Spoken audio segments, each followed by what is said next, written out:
Today we're talking about those mustache running backs for Dynasty Fantasy Football. Those guys you're hoarding at the end of your bench. And depending on your league and format, stash running backs or any position can go hundreds long. I just picked a few running backs here to look at that we are stashing on a lot of our rosters. So if there's anybody that's not on this list, let us know in the comments below.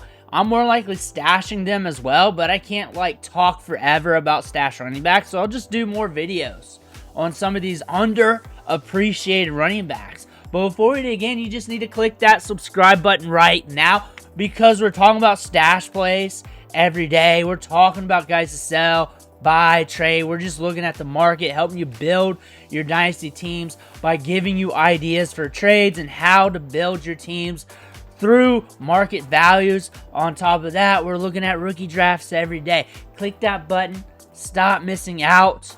And today we're looking at these stash running backs. The first running back we're going to be talking about is Isaiah Davis. Now you look at him as the RB3 on the roster. However, once Breece Hall goes down, you notice this team likes to use two running backs. However, throughout the whole season, they were using two running backs, and this team is built to use two running backs. So technically, he's like an RB2-ish running back, an RB2 light or whatever you want to call that. But he's an running back that when the starter goes down, we'll see extra opportunities. And not too far off from Braylon Allen when it comes to the workload.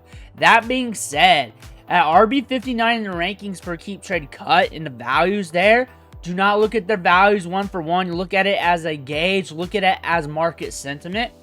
Market sentiment increased big time once he started getting workload and once the Dynasty Fantasy community figured out what he is. Still a young running back with a lot of promise, with a lot of upside, with a good portfolio to his name coming in to the NFL level. And this is a running back that's proven to be productive when seeing the opportunity. 12.2 PPR fantasy points, 15.7 is able to get opportunities too. 16 against Miami in week 14. He is a running back that can sneak up on you later in the season, middle of the season, if injuries strike. And they strike the running back position pretty hard when it does happen.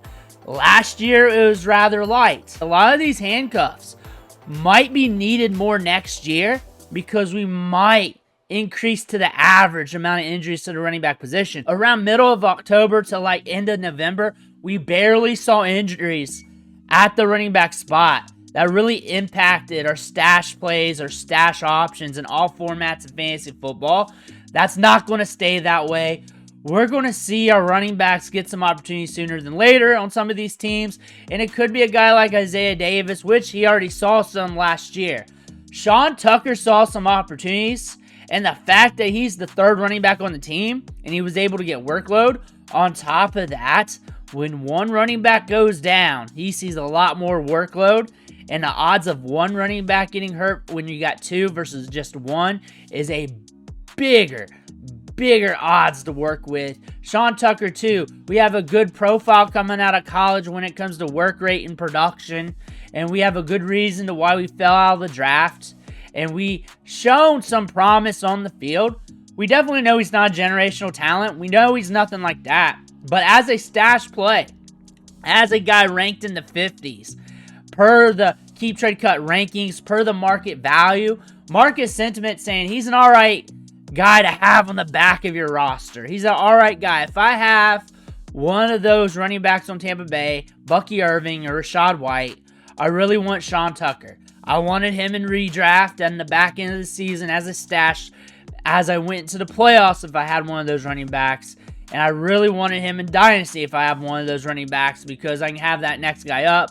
I don't have to fight for him or anything like that or make a trade. I already got him on the back end of my roster. And the market's saying, hey, RB54 range. He's kind of up there when it comes to stash options. And when we're looking at running backs, Will Shipley, going into next year, we are sharing the backfield with Kenneth Gainwell. We didn't get many opportunities. Saquon Barkley had an amazing year. He had an amazing season this year. One of the tops in the National Football League. Very productive. Can we hold on to that into 2025 after a riddled injury history throughout his career? That being said, when we're looking at backup running backs here, this is a running back here at Clemson that showed promise between the tackles, catch the ball out of the backfield. And these aren't calls. It's just looking at the market here. He's pushing RB70 in the rankings. And Dynasty, we got deeper rosters anyway. And maybe you got Saquon. Maybe you're looking for a year 2 running back to look at here. He should be very cheap. He should be a guy just hanging out on the back end of rosters. If you're in a shallow league, you're probably not looking at him. The road to fame is a very tough one to climb here in Philly because you need something to happen to Saquon and you need something to happen to Kenneth Gainwell. But if something happens to Saquon, you might see a little bit more of a split as you go into year 2. Will Shipley, with a chip on him on the back end of your roster, you could do some worse things depending on where you're at. Kenny McIntosh is a running back to pay attention to. And if you want a running back around the 100 range in the rankings, McIntosh is the guy to look at. Big time recruit coming out of high school, good receiving profile at Georgia, can get targets downfield, had some good yards per carry in some of these games when he was getting opportunity in the back end of the season.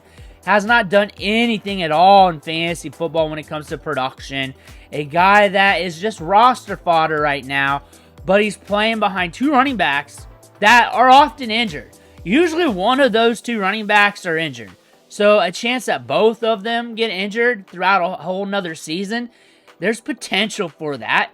Kenny McIntosh was drafted to this team when they did not need to make another draft pick at running back. He just fell to them late in the draft, and they're like, we got to do this. They just spent 2 second-round picks at running back to add other positions of need there. Kenny McIntosh and a lot of other drafts. He's getting drafted a few rounds higher. Not super high, but a few rounds higher.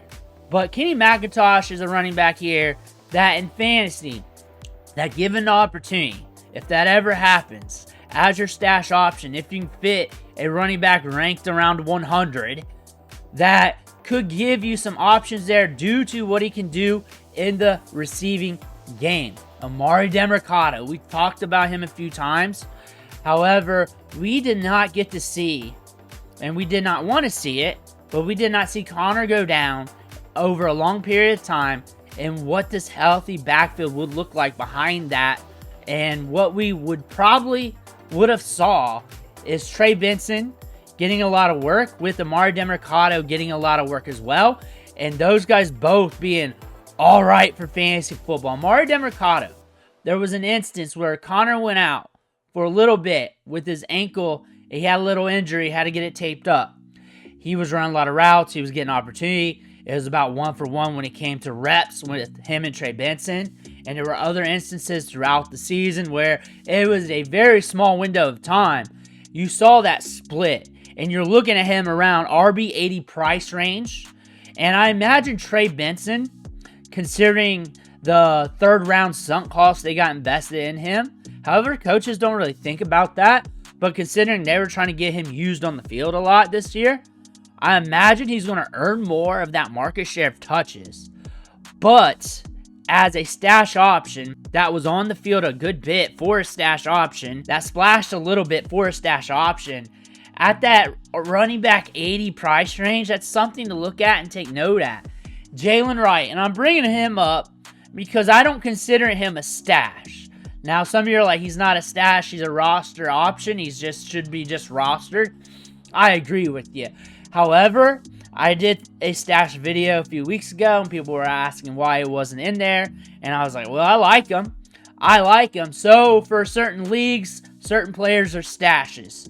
And I understand. And Jalen Wright is a guy to have on the back end of your roster if it's designed for that, which it should be designed for most Dynasty leagues. But something happens to HN, something happens in this offense where he's getting more opportunity. He's got that 4.3 speed, and he can really turn things around, especially with more volume. You got to think this was his rookie season. When you think about his traits going through the combine, going through draft season, going into his rookie season, he wasn't the most polished running back anyway. So you wouldn't expect him to be a polished rookie running the ball anyways. You expect him to need some seasoning in the offense. Going into year 2, going through a whole season where these running backs are often hurt on this team. We see that a lot. And Jalen Wright could see a bump up in volume, and he could drop in value a shade, or at least be more liquid on the market here when it comes to trades in fantasy football, if the running back class really lands in some juicy spots and Jalen Wright starts getting moved a little bit more here in the next few months. Keaton Mitchell is my dog. He's my dog. We're going to ride with Keaton Mitchell as long as he's in the National Football League and beyond.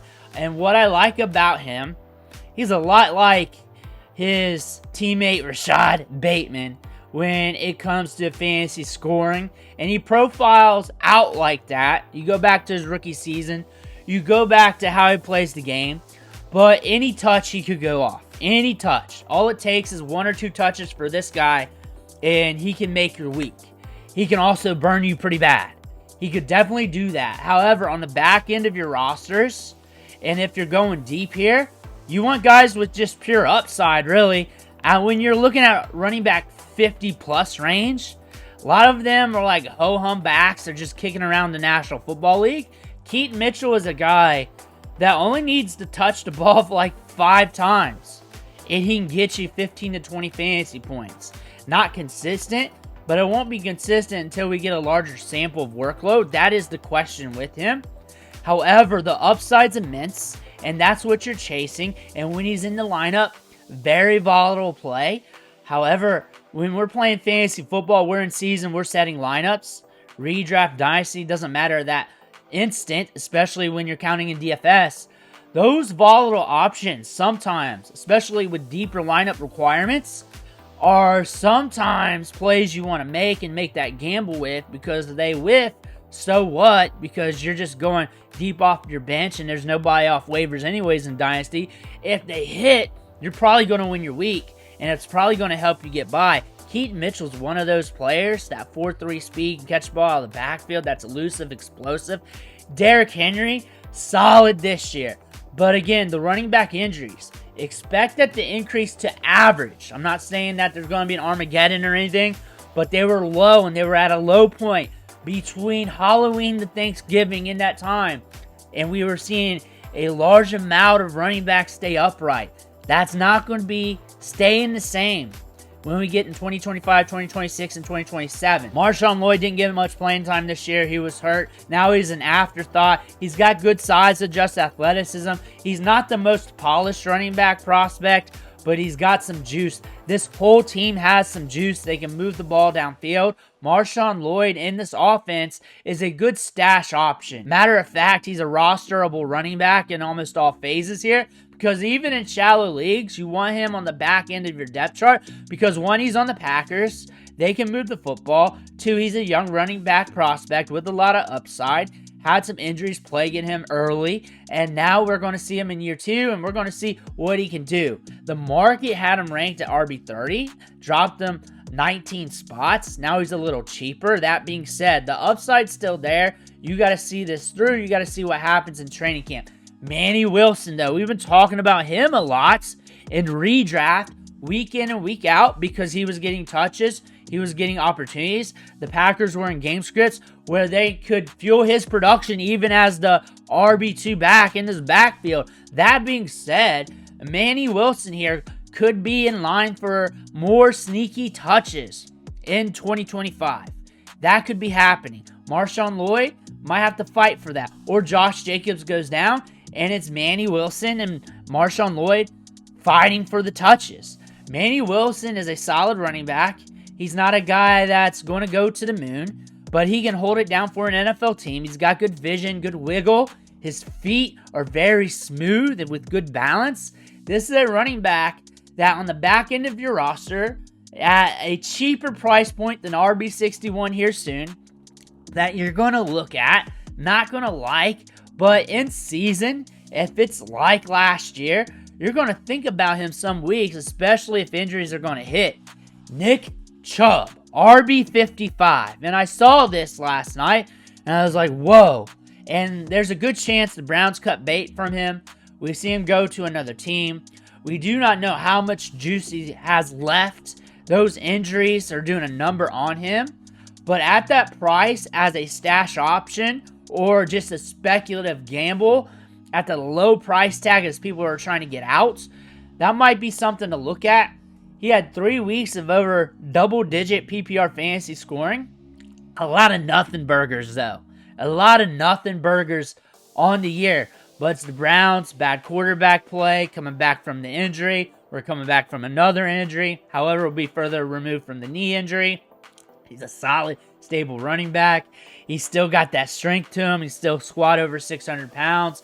Nick Chubb, maybe a year removed from that knee injury, could give you a little something, something. When I mean a little bit of something, something, maybe there's a window of like 4 or 5 games where he's scoring touchdowns, where he's getting touches, and he's giving you a reminiscence of a taste, not of what he did, but of a taste of what he did back in the day. Maybe that happens. You can plug and play with him, but he's at that stash price tag and is a running back to look at going in to 2025 as a cheap running back. Audric Estime, valued at RB44.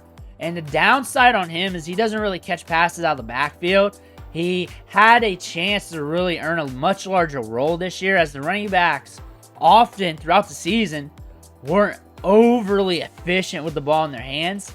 We're looking at Audric Estime, good production profile from Notre Dame. Has that size, has that thump, has that vision. Moves laterally very well for his size. We could lean into something in year 2. Maybe in training camp we earn more of a role. Maybe we start climbing the depth chart here. But when you look at Estime on the back end of your roster, it's another dude. It's another dude that could be carrying the ball a little bit more next year. Am I going to bet on it for fantasy relevancy? I could definitely see him being a spot starter if given a larger role. I'm scared of him not getting much of a role catching the ball out of the backfield. I'm scared of this team drafting another running back. But if they draft another running back, it's not like they can't still use him and he'd still be like a 1B, an RB2 back. That gets you spell touches here and there. Kendre Miller. Looking at Kendre Miller right now, and it's hard to trust him. But remember, it was the Spencer Rattler experience with mass injuries for the Saints when he was back there. It's hard to be productive. We have not gotten a fair look at Kendre Miller yet. And that's probably just going to say what we're going to see from the course of his career. Still yet to turn 23. We'll turn 23 here soon in a few months. Kendre Miller's got juice. He's got upside. And he's super cheap. Now, you're not going to bank on him. He's not going to be a cornerstone option to your team. You're not going to pray this stock turns over and blows up. But you see the goods there. You see the opportunity from a few years ago from his collegiate profile, and maybe you want to hoard him.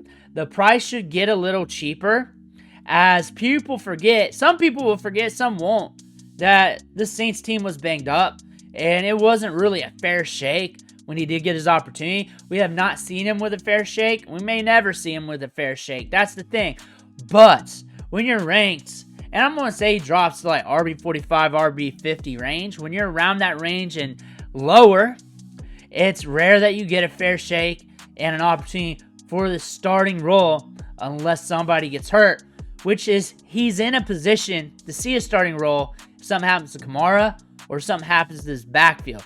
Kendre Miller, not in love with the coaching staff there. He was in the doghouse often, but still a stash option for you to look at as you go into 2024. Those are some stash options at the running back position. Let me know what you think in the comments below. Make sure to hit that subscribe button on the way out. One thing for watching. Catch you on the next video.